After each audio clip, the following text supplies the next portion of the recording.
Hey guys, it's Crown Gaming, and I'm here with Zija the Misfit. Introduce yourself. Hello everyone, my name is Zija, and you probably know me. I'm the person that loves Frontier, but hasn't played Frontier a lot lately. Sorry, I've been playing Monster Hunter Tri instead. That is perfectly okay. So, you are here today to ask me a bunch of questions about Frontier after me recently solo slaying at that, Muso Eruzerion, otherwise known as the infamous hardest monster ever. Not just that, but also to just ask your thoughts on Frontier entirely. Yeah, Not exactly, and I love that. I think that's great, honestly. because, I've been friends with you for a while, and Exactly. I know that you've wanted to play Frontier for a long, long time. And now that you've basically beaten it, I just want to know some thoughts, the experiences, your history of Frontier, and all that. Oh, So I happily, yeah, have I'm excited. so I have questions and stuff for you, and I'll be ready whenever you are. I am good to go. Let's do this. All right. Question 1: When did you start Monster Hunter, and when did you learn about Monster Hunter Frontier? Oh, this is a fun one. Okay, I know how to answer both of these. So, this is an old story I've told many times, but I'm okay with saying it again. I'm pretty sure it's one of 2 years, but I'm going to just say 2012 because that's the year I remember. I believe 2012 is the year I started personally playing.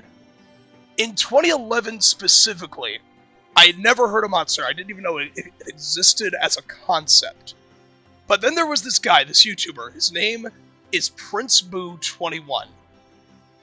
And he has since, many years ago, stopped uploading. He's still alive, he just doesn't do YouTube anymore. He uploaded a Let's Play called Monster Hunter to the PS2. And I'm like, oh, I've never heard of that game in my life. What's this? So I watched like a couple of videos. At first, it didn't interest me. Obviously at first, because we know where this is going. Several months later, when the Let's Play had already concluded, and he was doing something else, I looked back and I thought to myself, maybe I was wrong. Maybe I misjudged this game. Let's watch this again. I don't know, I'm curious. Let's see it again. The second watch, I was like, hold on, this game's kind of interesting, actually. Gameplay looks really unique. It's unlike any game I've ever played before. The monsters look cool. The combat looks in-depth, and it still seems simple enough. Hold on, am I missing out on something? And I was just curious enough to ask my mom, hey, can you buy me this game called Monster Hunter for the PS2? And she said, yeah, she bought it, and I played it, and even though it was Monster Hunter 1, it's pretty rough, it's pretty janky, doesn't really hold up well today, unfortunately. At the time, I was in awe of this game. When I was actually playing it with my own hands, I'm like, I was missing out on this. This game's awesome. And I knew there were other Monster Hunter games. I heard PrinceBoo21 talk about Try, and I'm like, what's this Try game? And I know that's your favorite, right? I played Try on the Wii. Later that year, I had finished Monster Hunter 1. Obviously, I had a Wii. I played Try. I loved it even more than Monster Hunter 1. I'm like, this game's amazing. I was like, what franchise have I been missing out on? So then, later, I found out the existence of 3 Ultimate. 3 Ultimate hadn't even released yet, but I knew the Wii U was a console releasing soon. I knew 3 Ultimate was going to be on it. I'm like, I need to play this game. I need this game. I begged my mom, I need a Wii U Deluxe. I need 3 Ultimate. Like, please. And she did it. At launch, I got a Wii U. I got 3 Ultimate.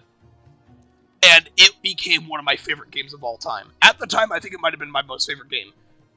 I mean, next to Thousand Year Door, of course. That's a different topic for later. But 3 Ultimate, I put over 2,000 hours in that game. And I was just obsessively playing it every day. I couldn't get enough.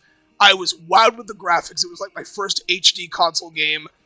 It had so many colorful monsters, so much variety. The locales were beautiful. The music was great. The combat was amazing. I'm like, this is one of the best games I've played in my life. So that was my story with Monster Hunter, and I've just bought every game at launch ever since. Just ever since, total hardcore fan. So that was main series. Frontier is a different story. So I love how I'm spending this much time on the first question. That's fine, though. I don't care how long this takes. Yeah, I'm good with this. Yeah, this is great. So, Frontier. My first let me take a sip. I'm getting a little raspy. We're going to do a lot of talking. I need to sip. Yeah, that's all right. I can talk in the in betweens. For me, the first Monster Hunter game I actually played was Monster Hunter 3 Ultimate, but Awesome. I only played it for like 5 hours because I got walled by Great Jaggy and I just didn't want to fucking play the game. And I was like, why would I play this? I have Mario. This was back when I was a loser. We were all losers at some point. Yeah. Regardless, I kept an eye on the franchise. I remember I watched Watch Mojo's like list on top 10 or top 15 Monster Hunter monsters. I remember Devil Joe was at the top, and also Gormagala. I was like, it was really cool. But then I remember one day my cousin came up to me. It was like a rough patch because me and him were like having a falling out because he almost stabbed me in the eye and I hated him for like a year. Yikes. It was by accident. He didn't mean to, but I was still pissed. And he talked about Monster Hunter World. He was like, this is like the most beautiful game I've ever seen. And I was like, I know what Monster Hunter is. I didn't know that. I'll check it out. And then Rage Gaming, a YouTuber who I used to watch, because he did Minecraft videos, he did Overwatch, he did Binding of Isaac. These were all games I really liked. I remember I mainly watched his Binding of Isaac videos. I remember that when Monster Hunter World came out, I remember seeing that he did Monster Hunter videos, but then when Monster Hunter World was announced and stuff, he started like going like talking about it, and I was like, okay, I'll listen to it and stuff. And I remember like a list he did, and it was like there was just Rajang in it and stuff, along with like Diablos and stuff, and I got really excited. And then the Monster Hunter World demo came around, and I played the hell out of it. My cousin dropped it like within like he didn't even try Anjanath. He left after Baroth because he just didn't like the game. But me, I was enthralled. Monster Hunter was unlike any other game I played in my life. Right? And like World is the best Monster Hunter game to start with. It's the easiest, first of all. It's also the most like generally friendly. Sorry. I don't think it's the best if you want against the franchise, but for sure it's the best if you want to start playing Monster Hunter and get into the franchise, but not the best if you want to like understand what Monster Hunter was like. Oh my god, I'm so sorry. I just had an asthma attack. I'm okay, I swear. I was choking hard. It's okay. It's okay. Okay, continue. I'm sorry. But yeah, I played the demo of Monster Hunter World. I tried out all the weapons. I played Dual Blades as my main for a while, and that was stupid. I almost beat Nergigante after like tons of attempts, but then the power went out. Literally like the last hour when I was like finally locked in, I almost beat this fight. But I didn't get to beat it because... So I basically bought Monster Hunter World out of spite because I wanted to beat Nergigante. Regardless, I mean, I was going to buy it either way, but I like to say that because it makes me feel like Nergi actually had a part of me wanting to play Monster Hunter. Which is wholesome. But regardless, let's go to the second part of the question. When did you learn about Frontier? Yes, I'm ready to answer that. So, I believe... Hold on, I want to just make sure I'm still... Yeah, okay, I'm recording, yeah. It's just, I don't want any recording hiccups. That would suck. But yeah, we're good.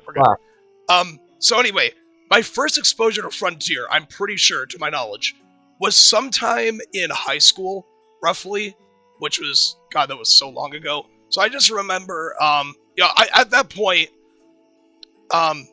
just in high school, I was already, like, established as a Monster Hunter fan. I was already, like, way into it. I was like, yeah, I love this franchise. This is great. So I was looking up Monster Hunter music, just generally themes, and I just come across this weird-looking monster, this super weird monster I've never seen in my life. It was Dasufiroa. Like, oh, Dasufiroa Phase 2. And I'm like, the hell is a Dasufiroa? What is this? It looks like a Latreon, but it's, like, weirder and spiky, and what is this? So I clicked on it. Music was fire. I was like, oh my god, whatever this Dasufiroa thing is, it's got hella theme. But I was like, Monster Hunter Frontier? Why have I never heard of this game? And then I did a little research. I loosely kind of learned what Frontier was. I'm like, oh, it's a Japanese MMO that never made it overseas. Oh, that's weird. Oh, that's a shame. I don't think I'm going to have any way to play this game. And, well, that was true for many, many years. But I was listening to Frontier themes. I thought they were great. I listened to Crimson Demon, Conquest, Crimson Vitalis theme. That's a really great theme. Just Shantian's theme, everything, just everything. In fact, you know what's funny? When I first learned about Frontier, I don't even think Erus Arion existed yet. I think that was still like a couple years off, which is just so funny. So yeah, I don't really know what else to say beyond that was my first exposure. I didn't get to actually play Frontier until April last year, because that's when I finally got a PC. And like the first thing I did with this PC, I was like, yo, Zija, help me install Frontier now. And you did, and I've been in love. Just completely in love. Okay. It's been like 10 months since then. Actually, no. It's been almost a year. It's going to be April soon. Yeah. You basically just answered my second question, which was, what were your first thoughts on it? Did you like it or not? Oh, okay. Actually, I'm going to answer it a little more. Like, not playing it, but like seeing it. Okay. I was like every uncultured swine ever. I was a mainline baby. I'll admit, I saw gameplay of Frontier. I was like everyone else. I was like, these monsters look stupid. These attacks look stupid. Why is everything some nuke teleportation explosion god of hyperdeath? This is dumb. I was like everyone else. Then I played it and I'm like, I was wrong. I was so wrong, and I'm glad I was wrong. Okay. So, my third question is, how did Frontier affect your view on MH before it was shut down? Or announced to be shut down? So like, when it was announced to be shut down, how did it affect my view on it? Like, that's what you're saying? No. Before Frontier was about to shut down, what was your view on it entering the main series? So like, what do you mean entering the main series? I'm not quite sure what you mean by that. Did you think Frontier monsters were going to come to mainline? Or gimmicks from it? I had some loose knowledge. I knew, Crit Boost, like Eason, that made it into mainline because that was originally a Frontier thing. I knew, Hypnocatrice was in Freedom Unite, but never made an appearance after that, and I knew it was from Frontier. I knew Levasioth was developed for both mainline and Frontier at the same time. Beyond that, I was like, oh, we won't get anything else. And then Sunbreak comes along, it's like, yo, Espinus. Alright. Next question. Yes. Of the monsters from Frontier that you saw before it was announced to shut down, which one stuck out to you, and why? Oh, easily Dasuviroa. Like, absolutely. Because, I mean, that was probably a very predictable answer, but I'll tell you why. So, at the time, I'm pretty sure, I'm just going to say this because it makes sense. At the time, like, in high school, Alatreon was my favorite monster of all time. And I say that because I hunted him so many times in Tri. I hunted him hundreds of times in 3L, literal hundreds. Like, I fought Alatreon more than any other monster. I learned him, I breathed him, I smelled him. I was Alatreon. I obsessed over him. I thought his music was incredible, his design was incredible, his fight was the most fun, euphoric thing I've ever experienced. So, seeing Dasuviroa, I'm like, oh, this is just Alatreon again, but different. I was like, yeah, I love Disu, he's great. Obviously, after fighting him, my opinions have changed. I think Guan is the vastly better monster. I still like Disu. My opinion of him, not the same opinion I had in high school. When you actually fight him, it's like, whoa, yeah, he's cool, but also, there are way better monsters than this. Alright, you kind of answered question 5 and 6. Questions being, my questions being, what did you think of the gameplay, its weapons, its fight, etc., and did you fall into the pit of monsters being over-designed? But if you want to elaborate, you can do that, or I can just skip to question 7. So, what did I think of the gameplay like, when I actually started playing Frontier? No, like from an outside view, not actually playing it. Oh, so like looking at gameplay of Frontier. Yeah. I think the first time I ever saw gameplay, I mean, I could be wrong. I'm gonna just assume this is the first time because it's the most memorable for me. So the first time I saw, like, gameplay of Frontier, it was somebody soloing Upper Sheeton Dasuviroa with Tonfas. And I didn't even know what Tonfas were. I was like, what the heck are Tonfas? And my first time seeing gameplay, I had no idea what was going on. I just saw this guy dancing in the air around this Alatreon-looking monster with insane, crazy ice, fire, death, dragon explosions of catastrophe. And I'm like, I can't even make sense of this gameplay. What am I looking at? How do they know what the attacks are? How are they dodging? How does any of this make sense? I was mad at Frontier because I'm like, this is stupid. This is a stupid game. Why would anyone play this? This seems ridiculous. That's just my initial thought. That was what I thought at the time. Yeah. And the second question was, did you fall into the pit of monsters being over-designed? Initially, yeah, I did. Initially, at one point I saw Zenith Hugie. That's like a really important one. I'm like, what is this Zenith Hugie? This thing is a walking spike. It just is a spike. You could literally rip off the spikes on its back and just like, yep, you can just use this as a weapon. It's just great sword, have fun. And I remember seeing Zeniths and other things. I'm like, I don't understand these monster designs. Why are they so flamboyant? Do they need to be this over-designed? So yes, I did fall into the trap initially. I was like every other baby, I guess. Alright, next question. How did Frontier's announcement to shut down affect you? What were your thoughts on it? Conflicted, because obviously at the time I had never played Frontier. I don't even think... Actually, no, you played Frontier before, like right before it shut down, didn't you? Yeah, I did. I played a little bit. It was kind of like, kind of a shame I never got to play this game, because like, even though... Oh, geez, hold on. I gotta like, stretch a little bit. Yeah, that's alright. Yeah, like, I don't know, my heart just hurt a little. My heart palpitated, like, I don't know why. Maybe it's because I had an asthma attack and that, like, strained it, I don't know. Yeah. Yeah, I'm gonna take a sip, I'll be fine. Yeah, I'll talk a bit from my experience then. When Frontier was announced to shut down, I was so sad. Like, I played Frontier for only a little bit, and though I didn't like it particularly a lot, because the first monster in the game I actually beat was World, so I didn't really I was still like that bias bullshit, but I was still sad because I had fun, and it was really unique. Even though I didn't understand what was happening, I got to fight monsters for the first time. Frontier was where I fought my first Fatalis ever. It was also where I fought my first White Fatalis. It's also how I experienced some monsters like Rajang for the first time. And like I cherish those memories because those were very valuable to me.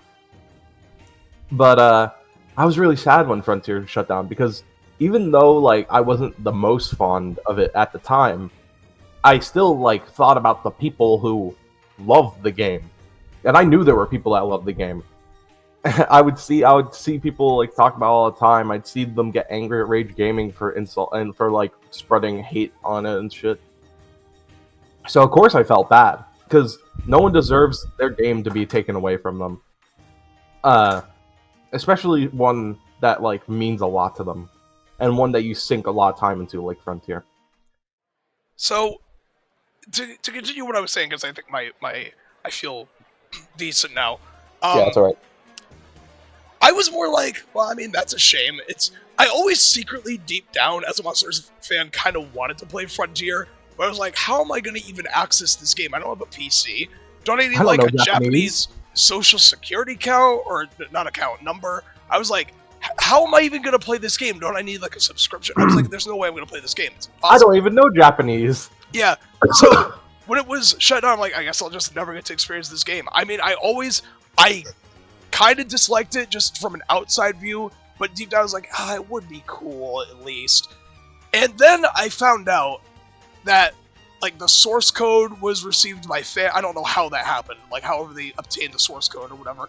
It's like, hey, we're hosting our own private servers, and we can like revive the game ourselves. And I'm like, well, that's cool. I mean, so Frontier's still playable after its death? Yeah, it's great and all, but I still can't play it. I don't have a PC. Eventually I got one. I finally bit the bullet. I'm like, I need the money for a PC. So I did it.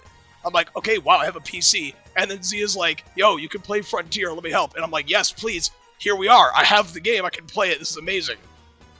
And well, you inadvertently answered number 9, 10, and 11. How am I doing this? To be fair, you're kind of like elaborating, and I like that. Yeah, because this is fun, I love this. Yeah. So I guess I'll skip to the next question. How did Espinas's reveal in Sunbreak affect you? Okay, here's a big one. All right, because in my opinion, the Espinus reveal trailer right before Sunbreak's launch was probably equally as impactful, maybe even more impactful than the Elatrion reveal trailer in Iceborne. Because, like, that was, like, seeing Elatrion in Iceborne, that was like, oh my god. Like, everyone lost their mind when they saw that. But Espinus, there were already, like, leaks or rumors or whatever. I think it was Kogath, like, yo, I think we might see Espinus Sunbreak. And everyone's like, oh, Copium, we're not gonna see Espinus. That's ridiculous. And then Kogath was like, are you sure? I don't know, man. I think it's time for your reveal in a few hours. Like, are you capping? Are you hard baiting us? Then the trailer releases, we see the jungle, and I remember hearing your reaction after the fact. You were like, no, I hate this map! And it was so funny. And you were like, please save it! And then we see the green shell, the red thorns, and I remember hearing you scream. My reaction, I don't remember what my reaction was. Like, I was more in shock, like, oh my god, that's Espinus from Frontier. Oh my god, is this real? Are you serious? And then we see, like, Espinus roar, we hear, like, the Galrank jungle theme, and I'm like, is Espinus mainline? What is this? What is life? Is this happening? me when do. It's like, you really were like, please save it. They saved it. Like, I was literally like, oh no, not I screamed so loud, my mom ran downstairs because she thought I hurt myself or something. Yeah, I think I remember that. Like, whenever their child gets excited in a video game, the mom is always like, did something happen? It's like, no, I found a shiny Pokemon, let me be excited. Alright. The next question is, how did you enjoy Espinas and Flaming in Sunbreak?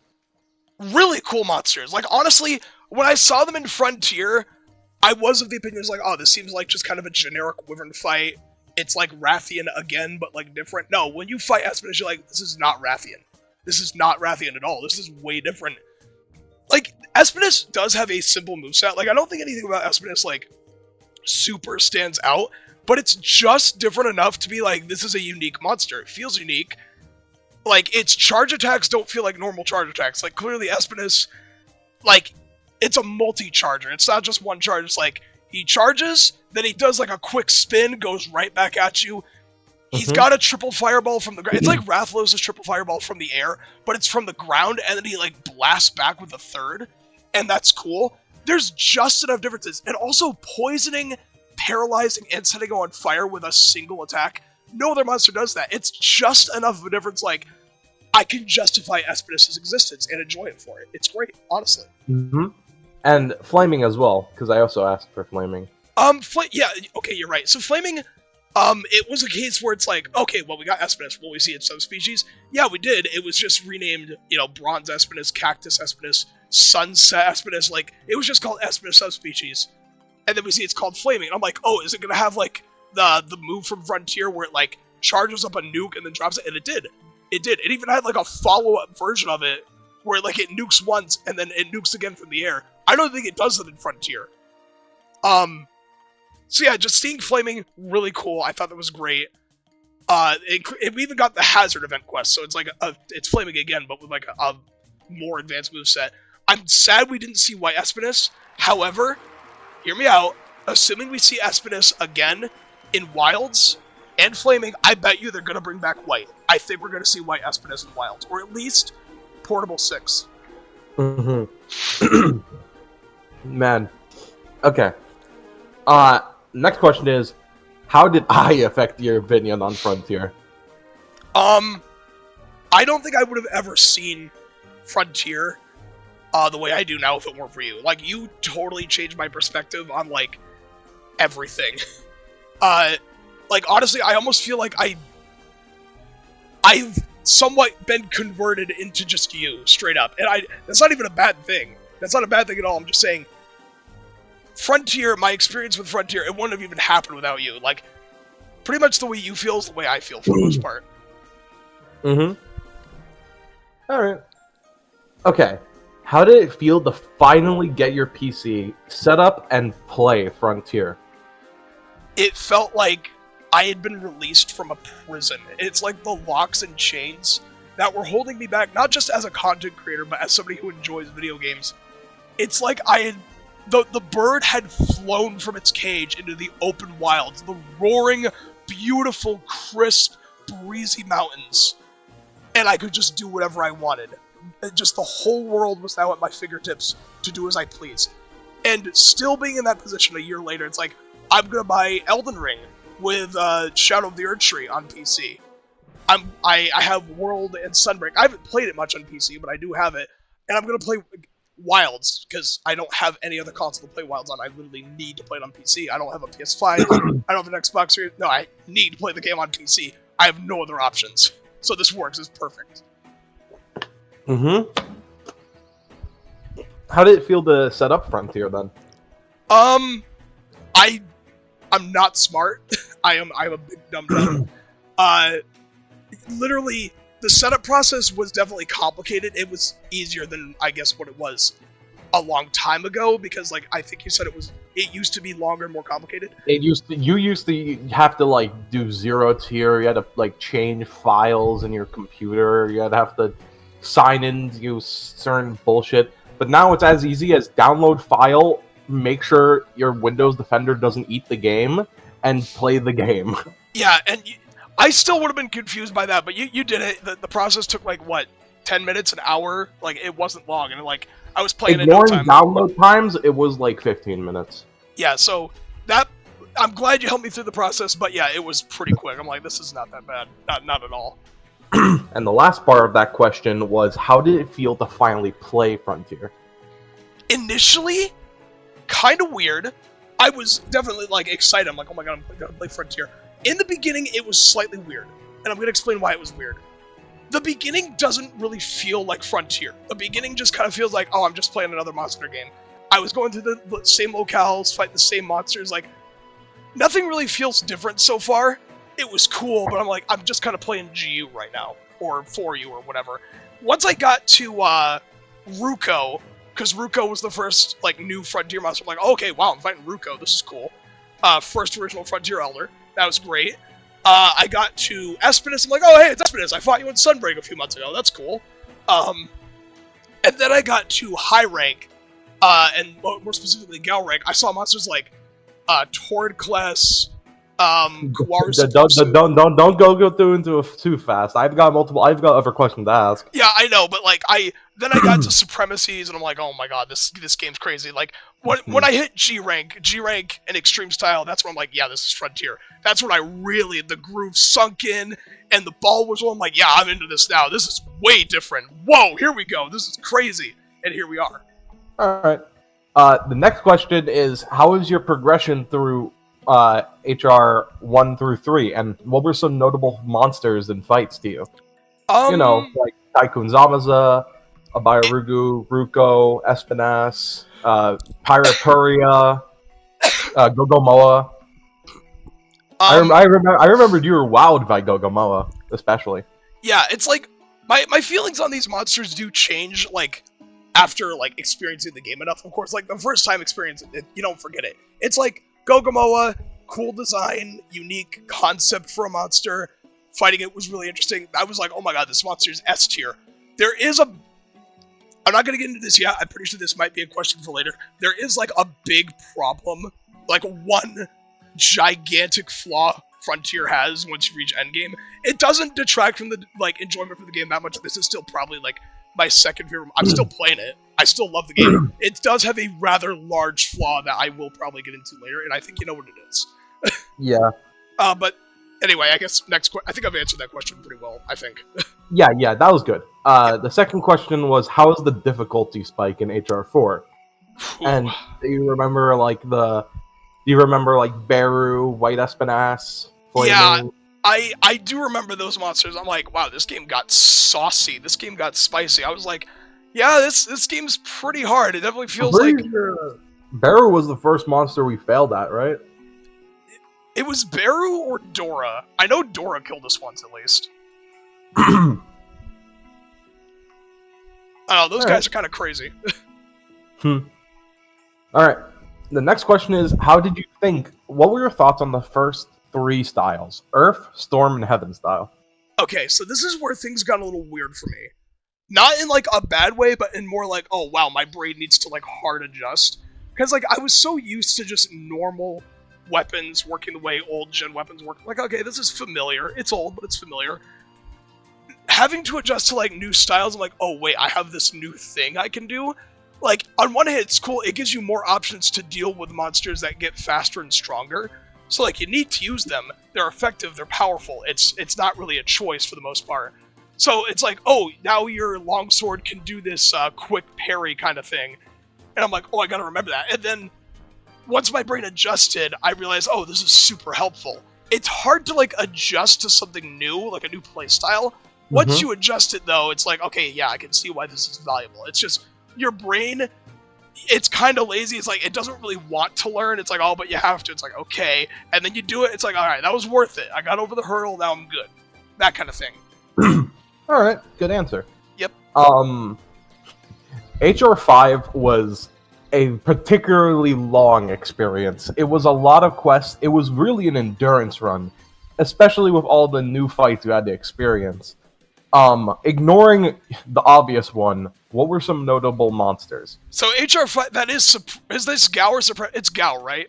Gao rank, yep. Okay, yeah, we're not at Supremacy yet. So wait, like, reiterate the question just because I'm a little dumb. The question is, like, in Gao rank, what were some notable fights aside Guan, obviously? That's the next question. Oh god, I'm gonna get to Guan in a moment, like, with that question, because I kind of regret the way anyway, I'll get to that. But yeah, most notable experiences in HR5, fighting the Gogarths, that was really cool. I'm like, I heard of the Gogarths, I know they existed. I was like, oh, they got, like, a quirky dynamic, the way they work together is unique. Seeing these monsters with just really unique gimmicks I've never seen in mainline, it's like, oh, these monsters act really uniquely. I've never seen, like, Capcom adapt some of these ideas. These are really cool. There's so many monsters in Gao rank, it would be, like, impossible to, like, remember them all. I love Kuwaru Supusu a lot, like, conceptually, because Kuwaru, he's literally just, like, a scrapped Ignactor design, right? Yeah. Yeah, and just, I like the crystalline look. I'm just generally a fan of, like, gemstones and diamonds and pretty rocks. So the fact that there's, like, a prismatic monster that's all about it, I'm like, oh, this is cool. I like his fight. I just wish he was, like, more relevant in the Zenith endgame, you know? He'd fit perfectly in Wilds, right? Yeah, I'd love him. He'd be great. Here's the next one that I know you're probably excited. Oh boy. The Guanzarumu Repel. I hyped up Guan a lot. You did. I knew he'd be your favorite monster. I knew it. Like, it literally clicked every box I knew you'd like. And it's true. So, I mean, he clicks every box. He's Guan. He's literally the best monster. He's literally a perfect monster. There's not a thing wrong with him. The only problem with him is that he's too perfect, that he's too easy. And another problem that isn't even his fault. This literally has nothing to do with Guan himself. Yeah. He's not Zenith relevant, so he's weak in the endgame. Like, that's not his fault. That's just the devs not giving him enough time. He probably would have been relevant at some point. Yeah. We are only talking about the Repel here, so we're going to talk about the G rank. We're talking about the G rank one later. But the base Guan, like the Repel, just phase 1.1. How did that feel? You did that one solo. Okay. Obviously, like, just the Repel, it was, of course, like, a really fun experience. Like, oh my god, it's Guan. This is cool. I do think it was an awkward first time, and this isn't the game's fault. This is what I'm about to say is my fault. This is purely a player issue. It was my first... I think it was my first. Well, no, it was probably my second or whatever. I was still new to, like, Extreme style. Like, I was using Extreme Swags. No, Extreme... No, there wasn't no Extreme Swags at the time. No, but, like... You're thinking about the G rank experience. Yeah, no, that wasn't Extreme style. That was only Storm. Really? I could have sworn it... Huh. Wasn't it Extreme? Actually, no. I think it was Heaven style. Heaven style had the run. Weird, because I remember it being Extreme. That totally throws off what I was going to say then. Nope. I mean, you had two encounters with Guan. You had the proper Gao rank fight and the G experience quest. That was a lot easier. Okay, so I guess I can go over both of those. The experience, I remember the G experience quest. It was Extreme style. I know it was. It must have been. Yeah, no, it wasn't, because I very much so remember, like, replaying it, Like I remember when I like replayed it in the Mez Lounge. I did that quest because I was like, oh, that's how I first experienced Guan when I played Frontier. Because I did get to fight Guan G experience. Because that was like a quest you could do in Gal rank without having to pay. Like, because it was an MMO, you had to pay for things. Yeah. But I very much so remember, like, at the time, I was like, man, this wax is really weird. I know for a fact you had the fade slash and you had the run. Those are exclusive to Heaven Style. You do not have the parry because I remember very vividly testing it out and, like, it wasn't there.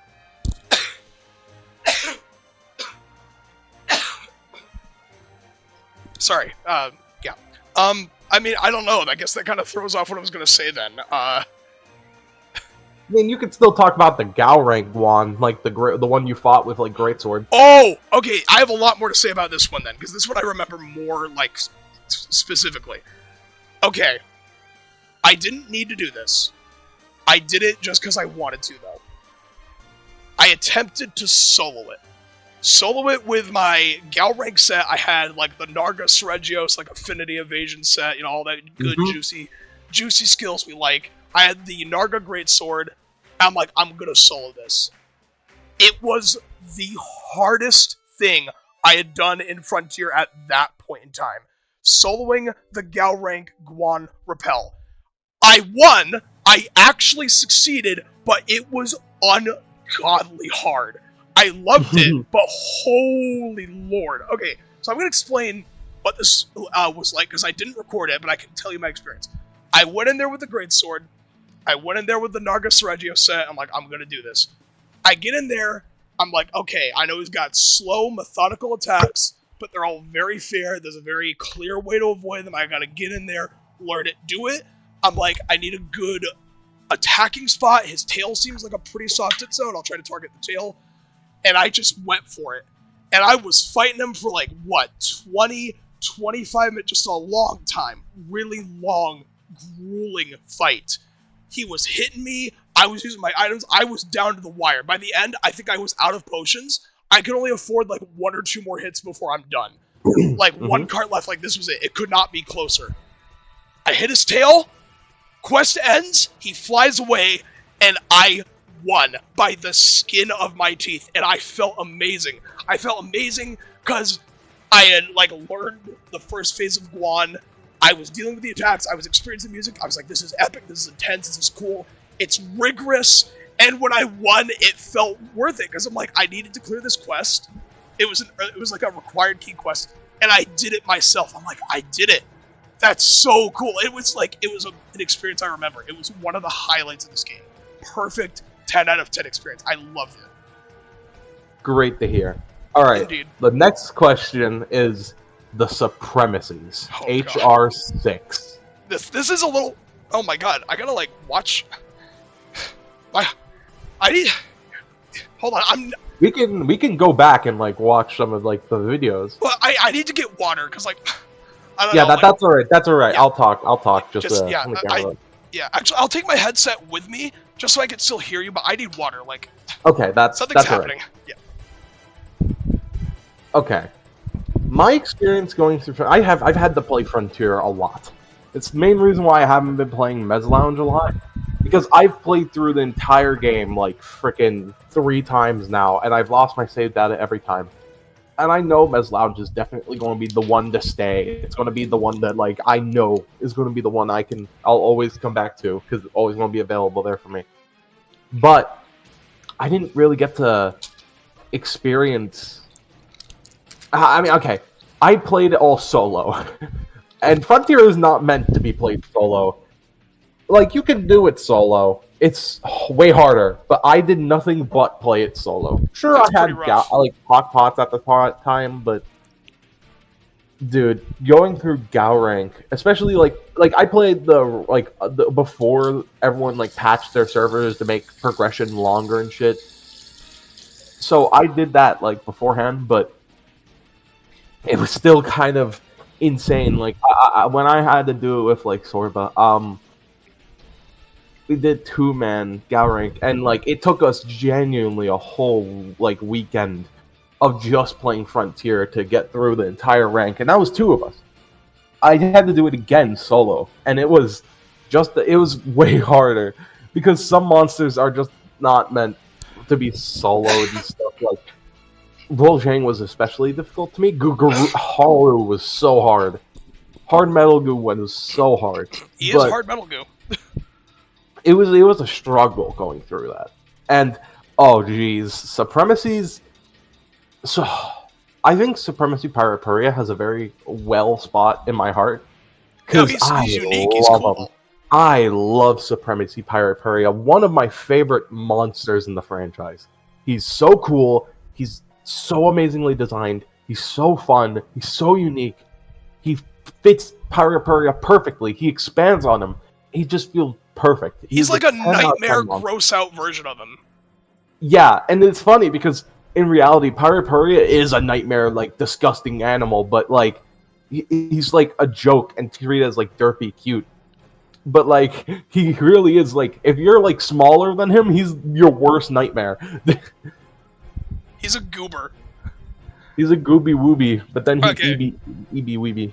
Alright, I think I can tell my experience, like, just, I don't know, for some reason, like, I feel like my heart hurt for, like, a moment, and I'm like, oh god, I hope I'm not, like, building up to a heart attack or anything. Like, no, I think I'm fine. On recording! No, it's just, I don't know why. I'm just standing up and walking around, because, like, I think it's helping. Anyway, yeah, that's okay. I'll continue. I'm not gonna die in the middle of this video. That'd be insane. Yeah. Like, can you imagine?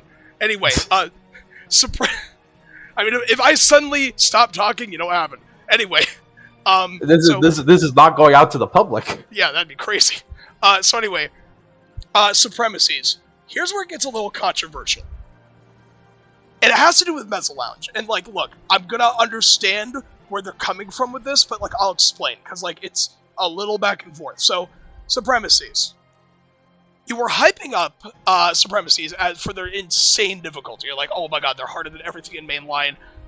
I agree, they definitely are. However, here's the thing. While that is definitely true, you did suggest, you were telling me this item called a health potion. And you were like, oh, health potion reduces the damage you take by like 70-80%, we're going to need them for Supremacies. And I'm like, whoa. I mean, they sound pretty valuable. And, like, even with health potions, Supremacies still do, like, nuclear damage.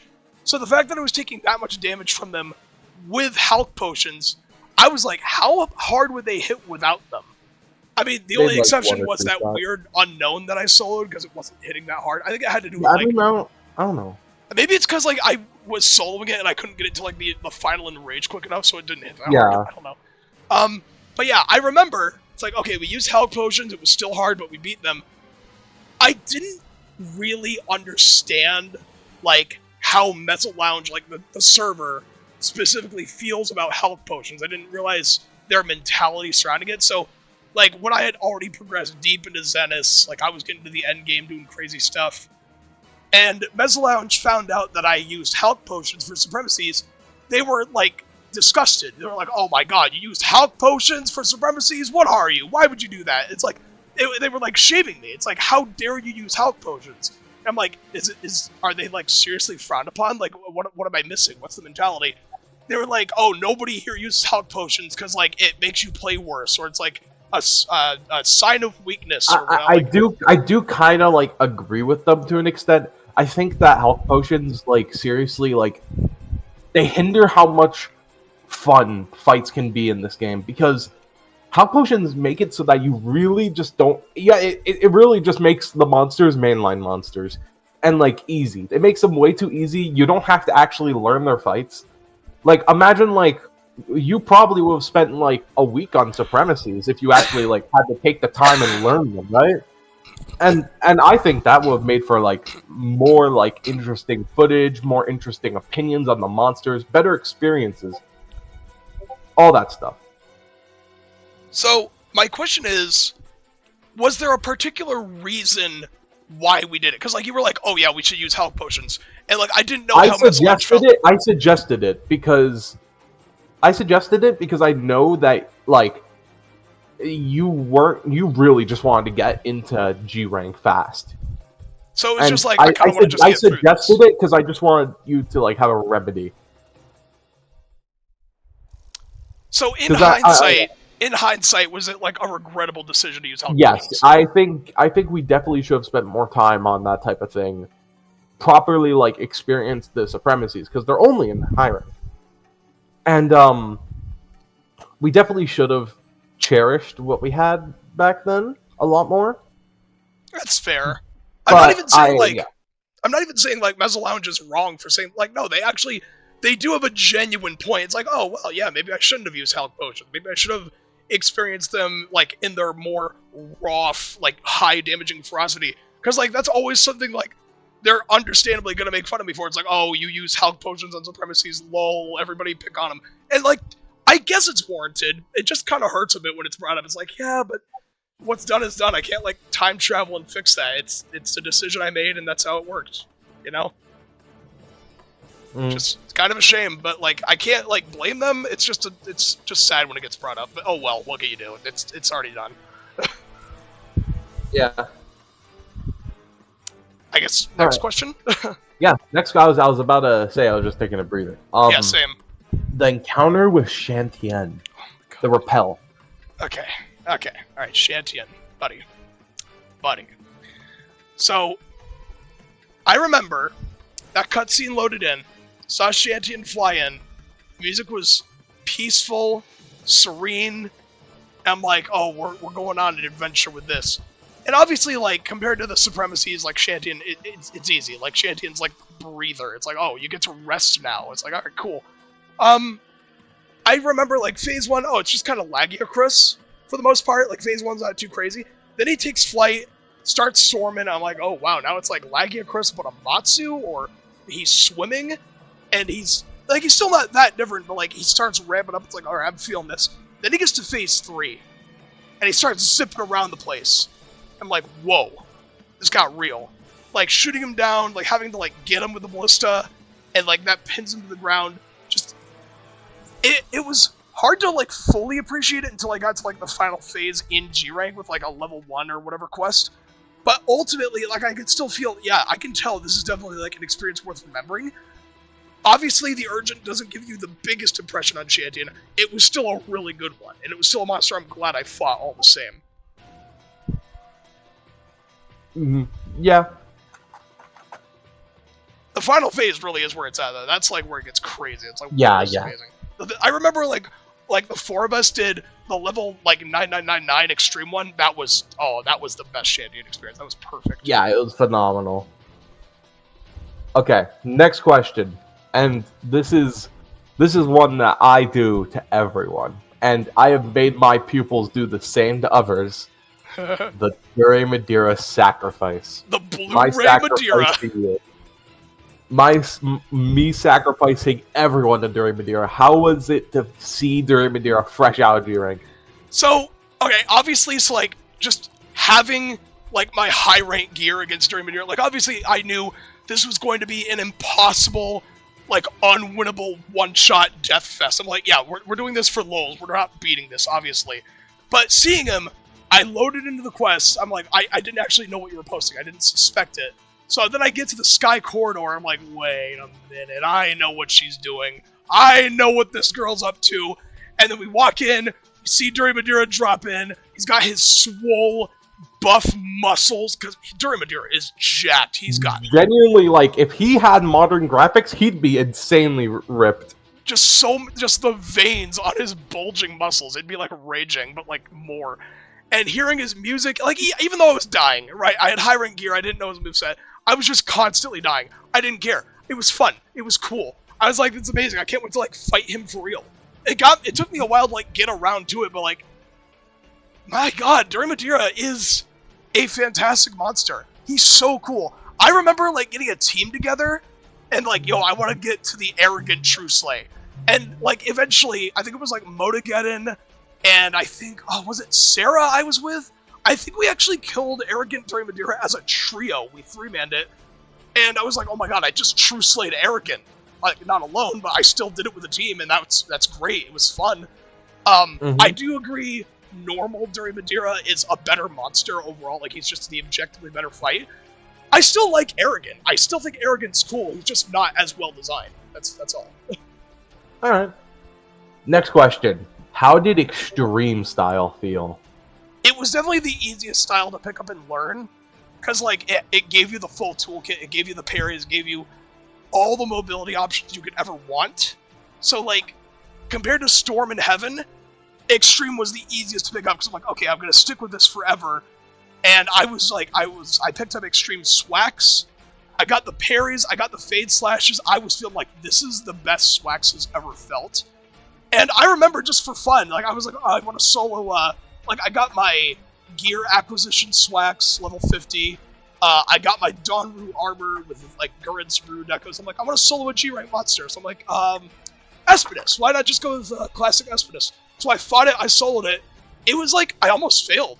It was actually a hard fight. I carded twice, I won, but it took like serious effort. I'm like, wow, Espinus does not play around when you have like rank appropriate gear. It was fun. I'm like, that's cool. So just generally, yeah, pretty awesome. Alright. How was the fights with the new monsters? You know, like Foronoko, Pokaradon, Midogaron, Hyukiki, Miru, of course. The Conquest monsters, Eruzerion, Disyu. This is when all of these monsters, this is when the Frontier experience really like picked up. Like this is when, like in high rank and Gal rank, it was like, all right, this is cool, this is Frontier. It doesn't feel like insane, but it feels like, all right, I'm feeling it, I'm feeling the burn, it's rising. G rank was the moment like, this is Frontier. This is actually what it feels like to play Frontier. Really, I don't think I, in earnest, hate any of these monsters. It's hard to hate a Frontier monster. Except the Zenith Sleepers, both of them. They suck. But, you know, that's fine, that's normal. Well, you talk about Red Labossionov exists, grrr! Yeah, like, the Swedish fish. It's weird, but yeah. You know, on Pokaradon specifically, he could be in mainline. Poka could be his design is very normal, his fight's very normal, he's just like an ice Royal Ludroth. He could be mainline. There's nothing wrong with that. Agreed. Eruzerion, and of course Disyu. You were very excited for those two. Okay, Eruzerion, I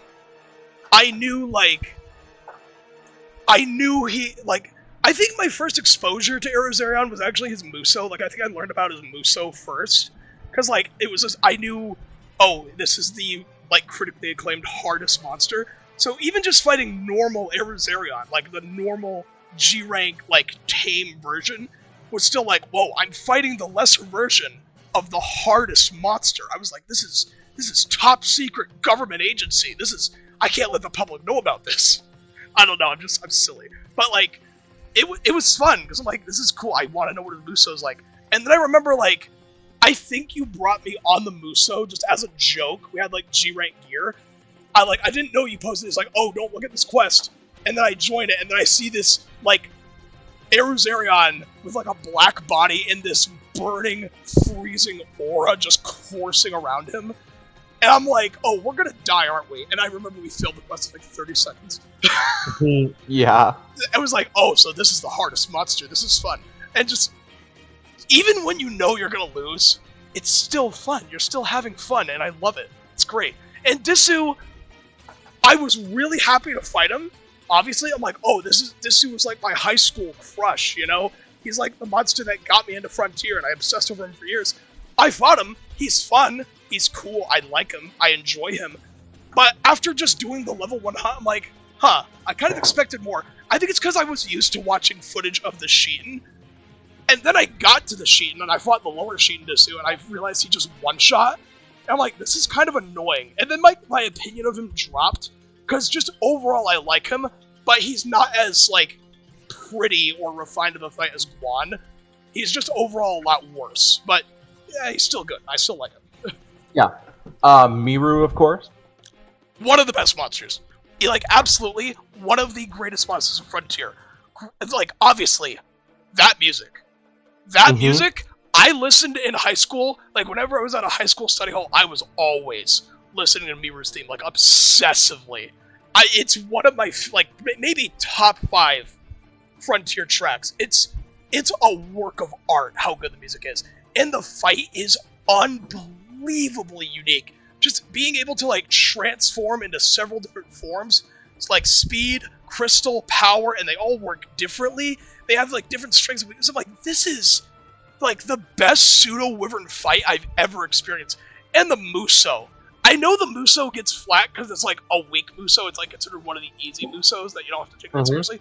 If you can ignore how easy it is, it's still a really cool fight because it's just Miru but better. It's just Miru but more spice, more zest. It's like the idea is realized further. It's just an amazing monster. I love Miru. Of course I do. really hope Miru and Raro come back. They were both phenomenal. Honestly, I think we're going to get Ruko first. Ruko's like, yeah, we're going to get him. Sure. Ruko, the next monster we're getting from Frontier is going to be like Ruko. For sure. Yeah, and like White Espinus. Like, I think White Espinus is also very likely. Yeah. Maybe Pyroperia. Everyone really loves Pyroperia. And probably Pocardon, because he's like the first G-rank monster, I guess. Honor Batisu would be so cool, too. Okay. The next question, and I know this one's going to be very important to you. Oh? The fight and slaying of the king. Wanzarumu. That's right. Full quest. Now, man, what do I even say? It's one of those things I have so much to say, I end up being speechless, but I shall try.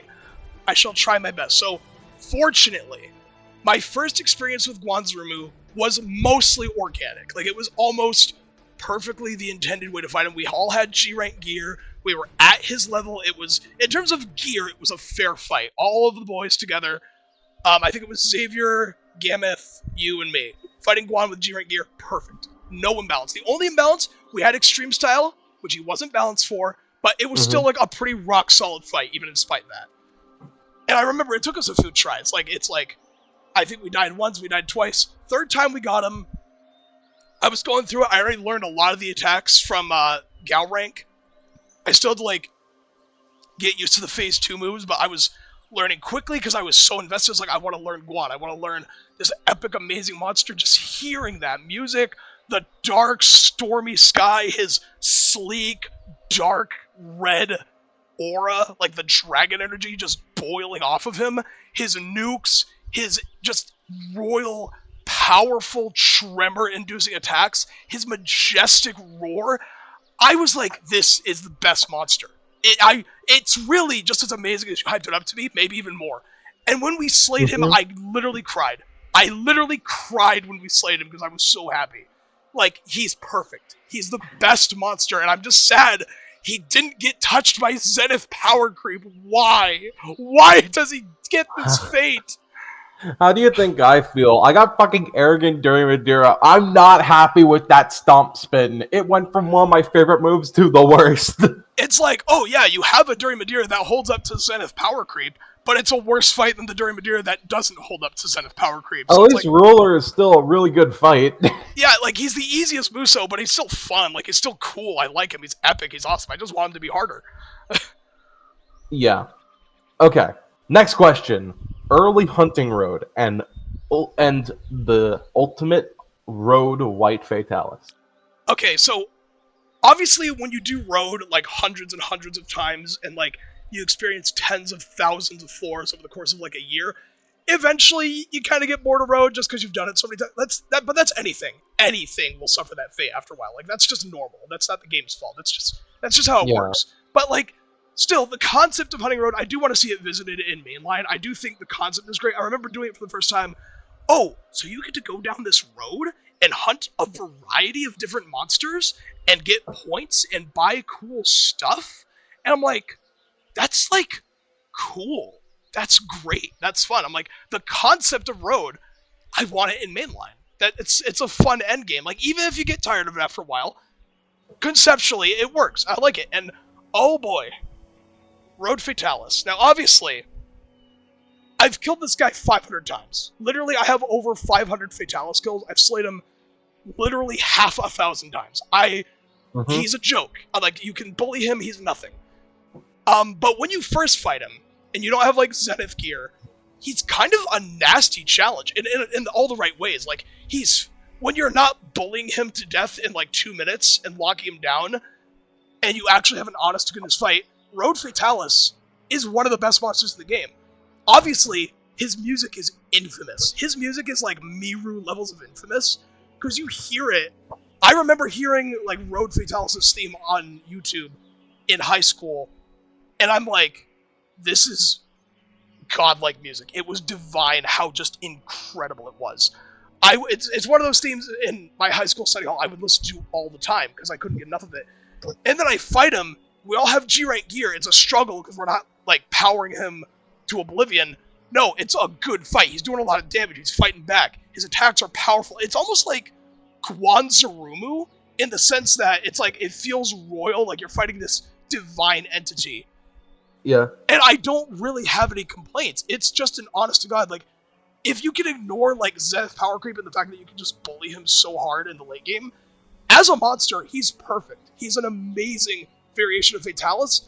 And I think the only thing that's, like, better than Road Fatalis is World Fatalis. I think World Fatalis is overall better, but they're both so amazing, it's hard to, like, draw the line. I'm more of a Crimson Demon fan. Crimson Demon is my favorite Fatalis ever. So cool. Yeah, Crimson Demon's also really fun. I don't really have a reason to fight him in the endgame, but I do enjoy him. I remember we fought his, like, level 9999 version. We had to, like, learn the whole, like, phase 2 flame DOT. Like, how do we deal with this? That was funny. The worst Fatalis, in my opinion, is the Conquest. Black Flame. Yeah. That one is just boring. I don't like it. It's lame. Its attacks are lame. I don't like it. That's the worst Fatalis in Frontier. Okay, the next question. Z1 Zeniths. Oh boy. What was the first Zenith I thought? Was it Espinas? It was Espinas, right? Yeah, I'm pretty sure it was Espinas. No, it wasn't. No, I remember. It was Tigrex on Road. Oh, yeah. You did get to see some of them in Road, yeah. So I remember I was doing Road. It was like the first or second time doing Road. I think we made it past like Fatalis, or we either fought Fatalis or we did like a different monster on 410 because we weren't gonna win to Fatalis because they still G rank gear. And we got to like a Z1 Tigrex. I'm like, oh my god, Zeniths? I'm gonna fight Zeniths? This is cool. And the first Zenith I fought was Tigrex. And I know Tigrex is considered like on the lower end of Zenith entertainment. He's like tame, he's not like that crazy. He was still crazy enough compared to everything else I fought. I'm like, I'm putting extreme style to the greatest use. This monster is balanced around extreme style. Its attacks are impactful, they're fast, they're epic. And the music, that groovy Z1 music, it all culminated like, so this is what Zeniths are like? This is cool. And then I killed him. We killed him together. I'm like, yeah. Oh, I can't wait to fight more Zenith. It was just a good opener. It was a good appetizer, you know what I mean? We did then see Gasura Basura. And he killed us, didn't he? Yeah, he kicked our ass. Isn't he like the hardest Zenith? I'm pretty sure most people consider him like the hardest Zenith. Him or Ruko. I mean, Tycoon's also pretty hard, but you don't see Tycoon on Road, unfortunately. I remember, like, me, Murtya, and Tigra, we were, like, doing a Z4 Tycoon, like, GSR urgent. We were trying to farm it. It kept killing us. Like, Tycoon just kept killing us. We kept losing. And I'm like, wow, Z4 Tycoon's kind of nasty. It's fun, but he's nasty. Of course, Boga as well. Yeah, we love Boga. Everyone loves Boga. Yeah, it's easy because he's slow, but we love the fact that he's easy. It's like a good intro Zenith. It's like, oh, he's a goober, he's cute, he's chubby, he's easy, but he's fun. He's a good, well-designed monster, and I think a lot of people enjoy him. I enjoy him. He's great. Everyone loves Boga. The next question. Berserk Raviente. Okay. This is another one of those. This is one of the best Frontier experiences, because I remember me, you, Xavier Gameth, we all did it together. It was my first Raviente. I didn't even fight the normal one. I only fought Berserk. And I remember it was a little awkward, because I had no idea what it was doing. Wait, you know what's funny? I think Raviente's theme is playing in the background. Actually, yeah, that is normal Raviente theme. Yeah, that's ironic. But anyway, it was awkward because I had no idea what it was doing. I was like, how do you even fight Raviente? What even is this fight? What are we doing? I kind of just hit him, like, mindlessly. I'm like, I don't even know what I'm doing. I'll just hit him. But I didn't care. I didn't care that I didn't know what I was doing because it was fun. It was just fun. And I remember, after like 40 minutes of fighting him, getting into the last phase, he did his, like, sun nuke. Like, he drops the sun on you. And, like, we all forgot how to avoid it. I didn't know how to avoid it. It was my first time seeing it. You forgot how to avoid it. Like, it just kills us. Because, like, we didn't know what to do. And then you remembered. It's like, oh, wait, you hide behind his tail. And we get behind his tail, and yeah, we live. And it's like, That's so cool. It's like a Savvy Jiva moment. Mm-hmm. I love Raviente. He's just really cool. Just really cool monster. I love him. Okay. Also, his theme is a banger. His theme is fire. Speaking of banger themes, me when the Zenith 3 song. Oh, and like the funny Discord noises it plays. Yeah, the one that's playing right now. Wait, hold on.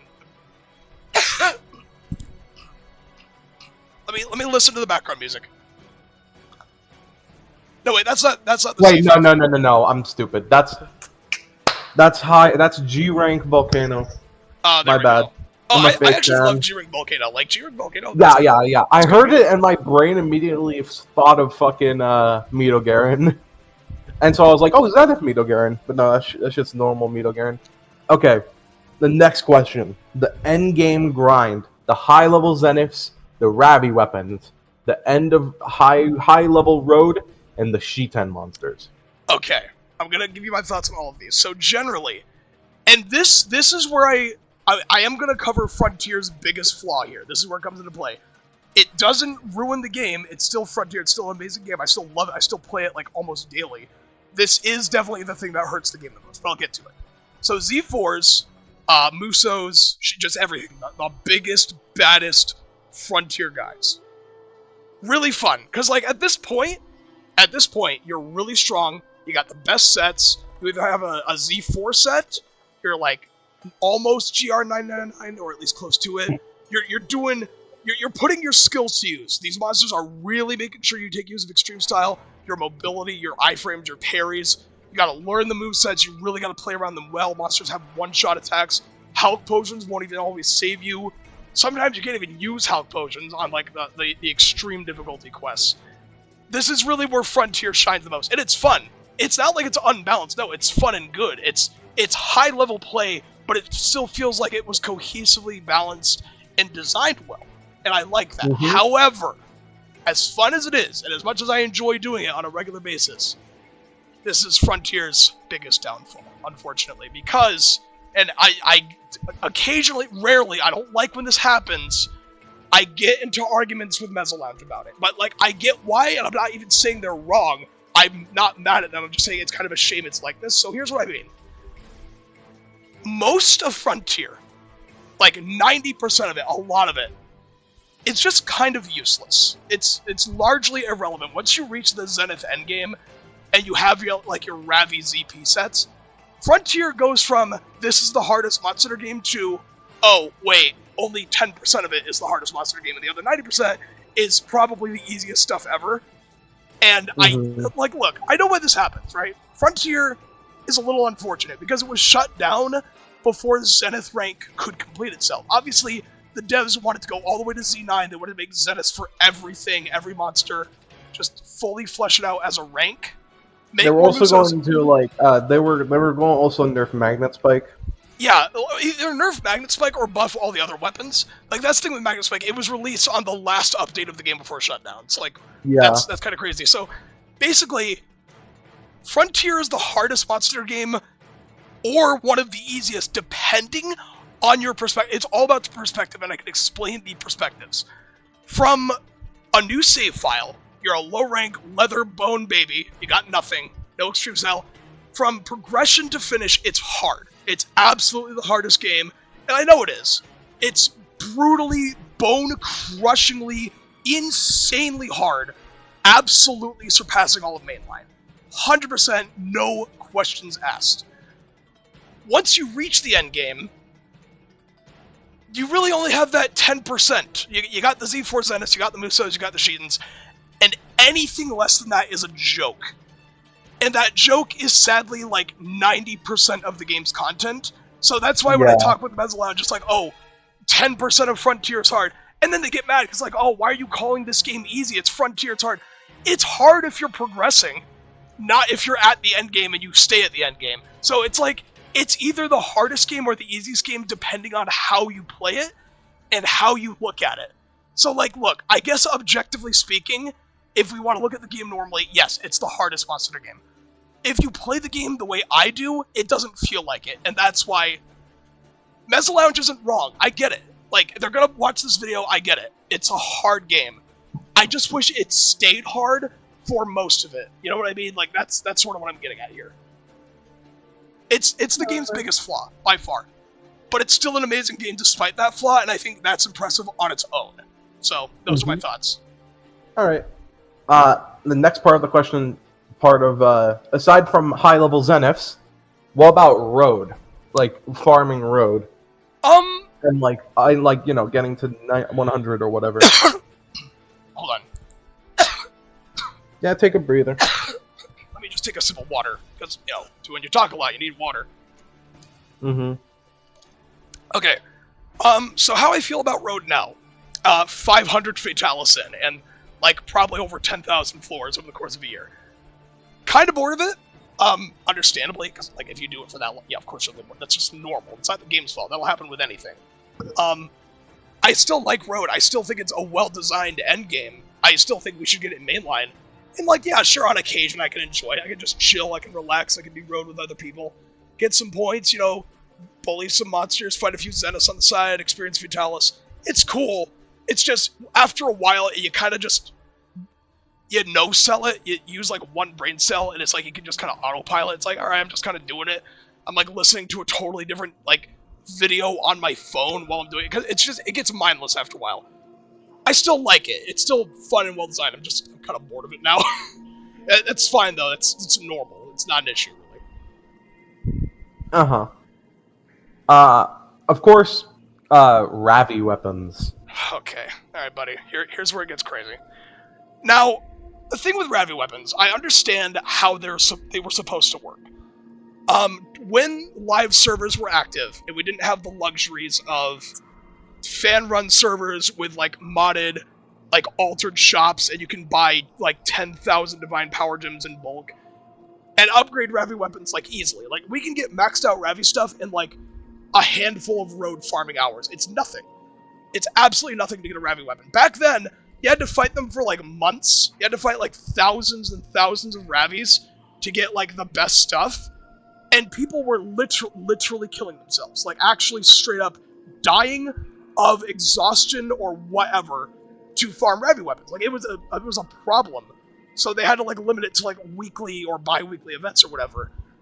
Now, with private servers, we can get Ravi weapons in, like, a day. Like, level 400 Zenith, easy. No problem. And this kind of hurts the game's balance a bit, because these weapons were, air quotes, balanced back then, because it took so long to farm them, that anyone with a maxed out Ravi weapon was probably just insane.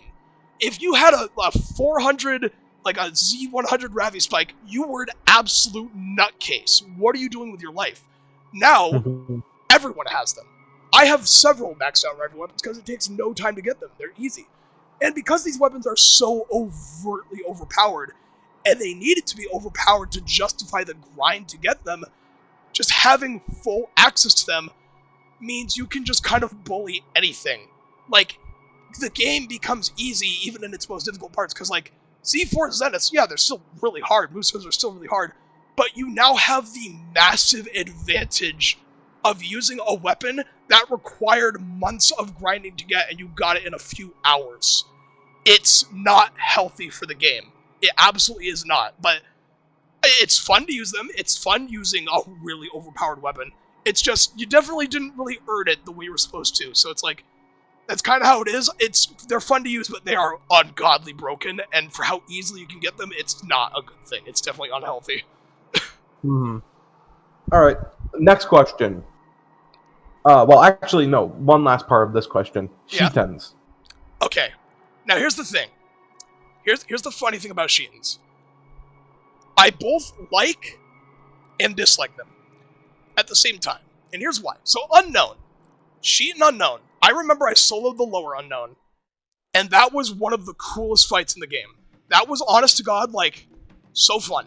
Just Unknown already, a cool monster with a cool moveset. Hearing, like, that final phase music, and I'm gonna listen to that final phase music later. That is a top, like, peak S-tier theme. It starts with, like, this Egyptian instrument, Unknown's flying around, there's, like, a tornado, rocks are falling, there's, like, a black, smoky fog, its eyes just glow red. It's like you are in the heart, the heat of this battle, and it's amazing. It's an incredible experience. Then you get to Upper Unknown. And while it's still cool, because it's unknown, the fight suddenly feels just a little less fun. It's still great, but now Unknown becomes a one-shot machine. And it's like, oh, well, you soloed Muso Erozerion. Why is this a problem? It's not a problem. It's more like, if I'm going to sit down and try to slay Upper Unknown, I can do it. I sit there for like hours and hours and hours and learn the fight, use adrenaline, play perfect. Yeah, I would do it. The problem is that I kind of don't want to deal with the stress. Like, that puts a lot of stress in my heart, and if I want to solo Upper Unknown, it's going to be hard to do. It'll be easier than Erozerion, absolutely. But it's still like, it's a huge commitment. It's like, I want to experience this cool, fun monster, but also experience it requires me to put my heart health at risk. So it's like, is this even worth it? Do I even want to do this? It's like, it's always the urge, like, oh yeah, I want to fight Upper Unknown. And then I think about it, it's like, oh yeah, that means I'd have to like, fight Upper Unknown. And then I probably change my mind. I don't think that's necessarily a bad thing, because it was designed around guts back in G rank, and now we have Zenith sets which don't have guts. You got determination and stuff. So that's just, I don't know. You do a lot of damage so you can kill it quickly, because it is like old content, but it still one-shots you. And then to Sufiroa. Kind of makes me mad. Because I remember fighting lower Disu, not even upper, lower Disu. And it's a one-shot machine. Like, obviously it's a one-shot machine. Like, duh, I knew it would be. But, like, to that kind of, like, I can't even fight this. Again, it's like an Erozerion situation. I have to sit down and learn the fight. I would do it if I stuck to it. It's a lot of stress. It's a lot of stress I don't want to deal with. It's like, I want to fight the Sheetans, but I realized fighting the Sheetans kind of takes mental willpower I don't think I'm really willing to embrace yet. So it's hard to be excited about the Sheetans because I just always put them on. It's like, I don't really want to fight them. So, they're cool. I just wish I had more will. I don't even know if, like, it's a flaw with the Sheetans. This might just be a me problem. I don't know. I'm conflicted about them, but I prefer Musos a lot more. I don't know. Musos just feel more right to me. Alright. The next question. The frontier weapons. Since, just like throughout all of Frontier, not just the new weapons, but like the weapons that changed, like Greatsword, or Longsword, and like Dual Blades, Hammer, Hunting Horn, all Light Bowgun, Heavy Bowgun, Bow, Gunlance, Lance, all these weapons changed. What are your thoughts of them? And of course, what are your thoughts on Swax F, Magnet Spike, and Tonfa? Alright, so I'm going to be focusing on Extreme Style because that's largely like what's relevant. Mm-hmm. So, really fun. Like, honestly, the way the weapons play in Frontier's Extreme Style, this is like some of the most fun I've ever had with like any weapon type. So, obviously Swax, you got like, so the fact that, like, okay, let me just talk about mainline Swax for a second. Mainline Swax is fun. It's my favorite weapon. I love it. It doesn't have many good evasive options. It's a high commitment weapon with not much to like defend yourself. I remember in base world specifically, it was like, it was easy to get hit with Swax. It did like a lot of damage. It had like the most potential damage like you could do with any weapon. It also got you hit a lot just because it wasn't a very safe weapon. So having a parry in Frontier's Extreme Style with Swax, that's like, wait, so Swax has a defensive option? And I can iframe with a Fate Slash, which is also an offensive and defensive option? I was like, this totally revolutionizes Swax. I was like, this is amazing, this is incredible. So, playing with Extreme Swax, that's like one of my favorite things to do. I love it. Extreme Dual Blades, like having infinite, like, well, not infinite, but like your stamina doesn't drain in like the max demon mode. You have like huge iframes, you attack quickly. Yeah, Extreme Dual Blades are so fun. Greatsword is one of my favorites, because Greatsword, it's very simple. You just parry and attack. You parry, attack, and then after a few parries you can Shining Sword, which feels so empowering. God, I love Extreme Greatsword. It's amazing. It's so good. And, oh god, what else have I used? Magnet Spike, Tonfa, Longsword. I mean, I haven't, like, used Longsword that much, funnily, and I, like, barely touch Tonfas. I'm kind of one of those guys who are like, Tonfas are cool, I don't know how much I feel like learning them. That's like a me problem, though. That's literally a me problem. But I'll go over Magnet Spike. Hold on, just gotta... need another sip of water, hold on. For me, I love Magnet Spike. It's so fun. I hate that it's so comfy and strong. I wish it got nerfed, because then, like, I feel like I could enjoy this weapon without just feeling like a sheeple. Yeah, and I was actually going to talk about it. So Magnet Spike. Alright, here, Magnet Spike is a big meme. Huge meme. So, on one hand, yes, it's super fun. Obviously, it might be the most fun weapon in the game. It probably is. Like, objectively, it's so fun. And it's comfy because it does unreal damage. You have so many evasive options and movement options. You can attack while evading, and you can use cutting mode and blunt mode, and you can pin them. It's stupid. It's a stupid weapon that is so just disgustingly broken. We all know how broken Magnet Spike is. And here's the problem. The problem, as you said, is that it's broken. And the thing is, this will get Frontier memed on. died before it got nerfed. Yeah. And the devs wanted to nerf it. Magnet Spike is a bit of a meme in Mezzo Lounge. And fair enough, I know why it is. I'm not even saying it's wrong to be a meme. It's just, whenever I use Magnet Spike, it's like, there's always this, like, it's like people are breathing down my neck. It's like, oh, you're using Magnet Spike. What, are you compensating for something? Oh, look at this Magnet Spike user. Oh, he's so funny. And it's like, I want to be able to use the weapon without feeling like I'm just being shamed for it. You know, it's too broken for its own good. You know what I mean? Yeah, I don't, like, okay, technically, it's not even, like, the most, strongest weapon. It's just the most comfy, and therefore, it's the most consistent. Like, despite Magnet Spike being complicated, it's rather simple, to be honest. And it's not really hard to, like, dodge or whatever. By the way, we're only, like, 2 questions away from being done. Yeah, I'm still recording. I want to make sure the recording didn't stop. We're good. It's still all consistent. Okay. The next question, question 30. Well, technically, I added one more since what I told you. And that's, like, the last question. Question 30. The Muso Challenge. Alright, now.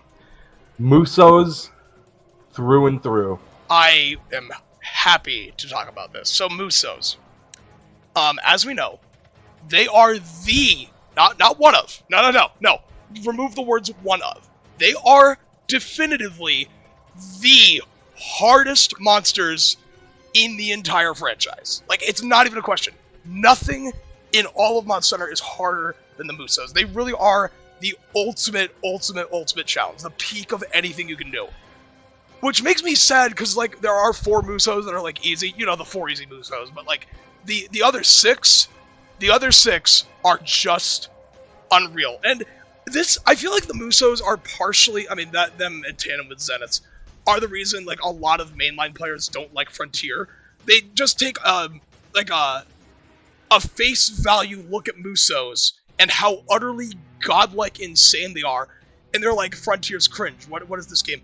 No, you really need to fight Musos to understand why me, because I love them, and like pretty much most of Mezzo Lounge also loves them, because when you remove the realism, because obviously, like, in terms of realism, they aren't realistic in the slightest, They're made for... Zeniths, like, bursts, and... Zenith's bursts and Musos are made to be fun fights. Yeah, they're not like, really made to be monsters. Yeah, and like that's the thing. They succeed for it. When you take off the realism training wheels and you just let a monster be as much of a flamboyant character as it wants to be, suddenly that removal of like creative restrictions is better for the monster. Because yeah, they're insane. They're crazy AoE explosion gods of mass destruction, hyperdeath. But they're better for it because they aren't restricted. They can do whatever they want to do, and you get some of the absolute most incredible spectacles and challenges you will ever face, not just in a Monster Hunter game. This goes beyond Monster Hunter, but in a video game. I remember Like, I saw, like, on YouTube, I saw a video of Howling's an Ogre. Like, I think it was back in high school. And I'm like, oh, this Howling's an Ogre guy, he looks kind of crazy. I don't know if I'm into this. And then I play Frontier and I fight Howling's an Ogre. And I learn him, I study him, I practice him, I fight him over and over and over again. And then I beat him. And I'm like, did I just do that? Did I just slay this insane monster that looked so impossible? Because I learned it. I'm like, I applied my knowledge, I applied my player skill, and I did it. I'm like, wait, that was actually an amazing experience. And then I fight Blinking. I practice Blinking. I had adrenaline, so I can't take a single hit. I practice him for hours and hours and hours, and then I slay him. I get the slay. And I'm like, I love this. Like, this is where I'm like, I love Musos. This is actually so much fun. And then I kept going. I kept fighting more Musos. Some I slayed with the team. Obviously, I didn't solo Arrogant. God, no. No, Gameth soloed Arrogant. Good on him. He did it with 3 seconds left. Great job. Mm-hmm. I don't think you've true slayed Arrogant yet, have you? No, I never got to, because every time I'd be able to, my account would have to be reset because the servers would have shut down. Oh, well, I don't think Mezzalone has that issue anymore. Yeah, I don't think so. But I'm also like really lazy, and I've grinded Frontier Endgame so much. I probably have like 2,000 hours. Like I'm putting it off for a while, maybe until like I'm desperate, and like Wilds hype has me like I need to play Monster Hunter, but I can't play Wilds. And that's fair. But regarding Musos, it's gonna be a long way ahead of me. I remember I soloed some of my first Musos like late last year, like around like September, August, like around like autumn roughly. But then there was the absolute mountain, the Mount Everest, like upwards into the sky, into space, beyond my farthest reaches of player skill. I was always looking at Burning Freezing Erizarion. I was always looking at him because I was thinking to myself, I'm never going to solo him. Like, I'm good at Monster Hunter, but I'm not that good. How am I going to solo a 1 million HP monster in 10 minutes without taking a single hit? And also, this monster has the most advanced, insane, hardest, and complex moveset of any monster in the series. I just looked at him, and it felt impossible. I'm like, I'm never soloing him. I'm not. And for a while, I just never bothered. I slayed him with a team. Like, with a team, I've true slayed him multiple times. Like, I got, like, 3 other people together. We had, like, 3 magnet spikes. We got a support. Yeah, we beat him in a team twice. Even Gameth was with us for one of those slays. Yeah, we've true slayed him. But I never did it solo. And I'm like, I'm never going to do it. Until recently. Recently, last week, I was like, you know what? What if I got over my fears? What if I got over my procrastination and hesitation? I love Erizarion. It's my second favorite monster in Frontier behind Guan. Do I love him enough to actually attempt the impossible and solo the hardest monster ever? So I practiced the Repel a little bit. The Repel's easy. He only has like, what, 180k?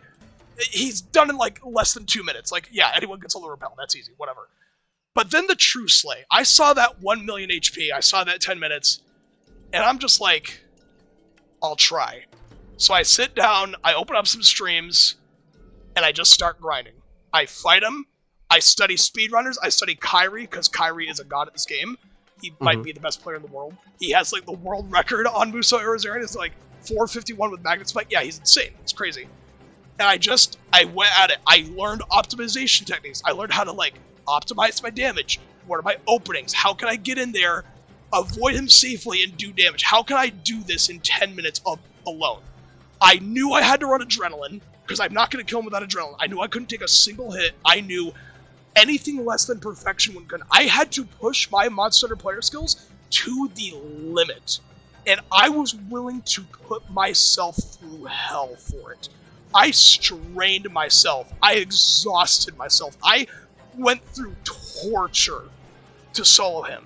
And as we know, a couple days ago, I got that run. I went in there. I fought him, I applied my knowledge, I carded once, didn't let it deter me. I got back in there, fought him a bit, I carded twice, he was below 20%, I'm like, this is it. I transcend, and I don't choke. I walk back in there, I play it safe, and I beat him. I win. I solo slayed the true slay Muso Eruzerion, the world-renowned, critically acclaimed, hardest monster ever.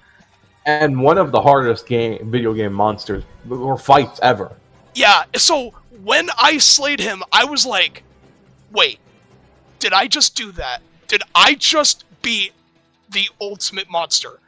And I streamed the whole thing, I recorded it, it's a stream highlight, you can watch it anytime you want. I remember screaming so loud, I'm like, I actually did it. There's no way I did it. Like, is this real? That's fast, dude. I'm so happy.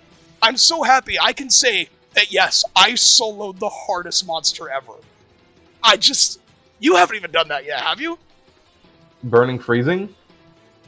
Have you soloed as True Slay? I don't think you have, right? No. Again, the only Muso I've ever soloed was True Slay Muso. I'm pretty sure was like obviously the easy ones, and I think I did Blinking, but yeah, I mean, that was a long time ago. Yeah, but yeah, just now that I've done it, now that I've achieved the goal, I'm like, man, what do I even do now? Like, I that actually goes on to my last question. Yeah. You're at the end of Frontier. Yes. What are your final thoughts on the game? Your grievances, your praise, and your farewells to it. Oh, I have a lot to say here. Okay. So, in spite of my criticisms with ZZ's balance, because the balance is quite wretched, if I'm being honest. If you can ignore its awful balance, and just how much of the game feels trivialized, you still have a game that is just packed to the brim with so much fun, varied content. And the hard stuff, like the stuff that stays hard, is just so invigorating. It's fun being able to just have these instant parries, giant iframes, because you need the giant iframes. Because, I mean, you don't really have much evasion in mainline. Most sets don't usually run evasion. And just experiencing these colorful monsters with all their uniqueness and all their difficulty. It's a game that, despite its problems, despite the issues I have with it, it's still a really good game. Like, I still play it pretty regularly. Like, maybe not every day, but whenever I hop on, I'm like, yes, it's time to play Frontier. It's time to have a good time. And my hopes for the future... Well, first of all, we need Ruko. We need White Espinus, obviously. I want more skills. Give us more skills from Frontier. I want to see more Frontier skills. Give us, Indeed. I mean, I don't know if it's a little much to ask for, Sword God and Solid Determination. Maybe that's too much. Those ones are definitely way too much. But, we need more Frontier. Skills, I'm glad we got Stylish Assault, basically. That's, my favorite skill ever. I love that skill. High risk, high reward, based as fuck. I'm glad. I hope it stays in Wilds. All I can say to anyone who looks at Frontier, and you have all of that negative Frontier bias, I implore you, give it a chance. You can download and play the game for free on PC. Give the game a chance. You really don't understand how special Frontier is until you play it. It's like the best old-gen Monster Hunter game that isn't GU. Like, if GU was already a masterpiece, this game is like a second GU, in the sense that it feels like a masterpiece, even in spite of its massive balancing flaws. It's still so good despite that, and I'm amazed it's held up so well. The game released in 2007. It's a 2007 game that still feels so new nowadays. It's really quite spectacular. So literally, just Zija, thank you for convincing me to play this game. Thank you for convincing me to buy a PC. Thank you for helping me set up this game. Thank you for teaching me about Frontier. Thank you for just being a great friend. For being you. You're awesome, and I want you to know you will always be awesome. Thanks a lot, man. I love this Thanks game. a lot. You're great. This game's great. It's a good time to be alive, honestly. Indeed. And with that, that's all my questions. Oh, man. Now, I have one last thing to ask. Oh, what would that be? Do you have any questions for me? I mean, what can I ask somebody who knows so much about Frontier? Actually, wait. I think I can think of something. Actually, I'll ask the first question. I have two. what's your current like progression status in Frontier? Like, what HR are you like, or GR? I'm sorry. Like, generally, where are you in the game at this moment? Well, right now I'm like, I think I'm like right before Z2. I really just haven't been able to play. Like, Albania kind of destroyed all motivation, and like the fact that I've done the endgame so much, I probably have like almost as much hours in Frontier than I do in World, and I have like 6,000 hours in World. And World's been out for 5 years. I've been playing Frontier for 2, maybe 3. I think it's 2 actually. I've been playing for about 1. I started like April 2023. It's almost April 20. Yeah, about a year. I've been playing Frontier. I've played this game to an absurd amount, and I love it. Everything about it. It's so fun. How it is in my opinion, it is the most fun game you'll ever play in your life. Well, it's not my favorite game. My favorite game is Try, but that's much less because I think Monster Hunter Try is playable art. It's not. Like I enjoy it the same way someone enjoys like seeing like a fireworks or like the Aurora Borealis. I enjoy it because it is beautiful. It is fantastic. And so just refreshing. Frontier is like Frontier is like having like the best party of your life. It is. Like, I agree so much. I will ask one more question. I'm sorry, were you going to say something? I was going to say my rank as well. Like, I'm still, like, before Zenith, I basically just haven't done my missions. I'm just too lazy right now. Yeah, I will come back to Frontier one. I will come back to Frontier one day. I was going to ask that. Like, yeah, what are you going to, like, do you intend to go, like, get back to the Zenith endgame, like, with the Ravi crazy Muso slang intensity? I did promise you that one day we'd do Arrogant together. Yo, that's true. Like, me... Never forgot that. Me, you, Gameth, just all, like, trioing Arrogant. Yeah, we can do it. Like, I've been in a 3-man group. We've slain Arrogant. I have like, lesser slayed Arrogant before. Yeah, I know also... I just not as good. I've also repelled Arrogant, but again, it's repel, like, anyway. Arrogant... hot take, by the way. I think Arrogant's harder than Burning Freezing. I watched both you... I watched Gameth's attempt when he won, and I watched your attempt. Your attempt, you carded twice. Gameth only could cart once, and he barely won off the skin of his teeth. 3 seconds. Also, wait, listen, the Highlands Galrank theme is playing, listen. Oh, what a fucking banger. I know, that's like one of the best themes in Frontier. Like, everyone loves high rank.